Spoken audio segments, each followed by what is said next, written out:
Okay mga tol, kumusta kayong lahat? Mabuhay tayong lahat. May customer ako, passenger pala, sorry ma'am.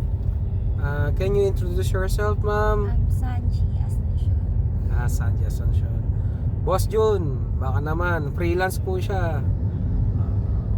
Baka pwede, maawitan kayo sa event ng InDrive, makuha mo si ma'am Sanji. By the way, kamusta po yung ano niya ma'am sa InDrive experience?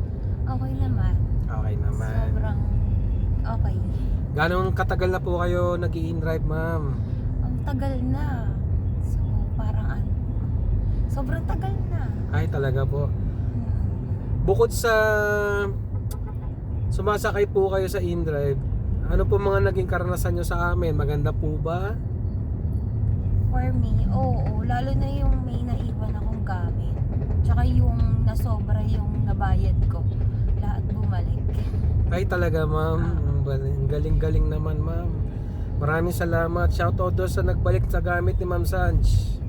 Yan talaga ang mga katangian ng mga Kuya InDrive Mark. drivers. Talaga si Mark. Opo, yung name po niya ng Mark, i-drive. shoutout sa'yo. Baka Dinalik na... niya yung sing-sing ko na gold. Wow, baka naalala mo si Ma'am Sanj, Mark. Shoutout sa'yo, tol. Ano, kamusta pamasahe, ma'am? Okay naman. Kamusta? Dapat kaya. Alam nyo po ba Mas na... mura. Oo nga, mura sa amin.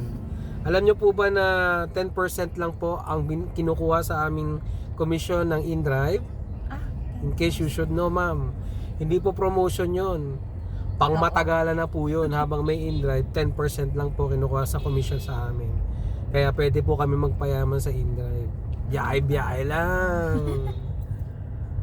Ma'am, salamat sa ano mo paunlak mo sa akin at na-interview kita. wala po. Yun lang ma'am. Say bye-bye. Thank you ma'am.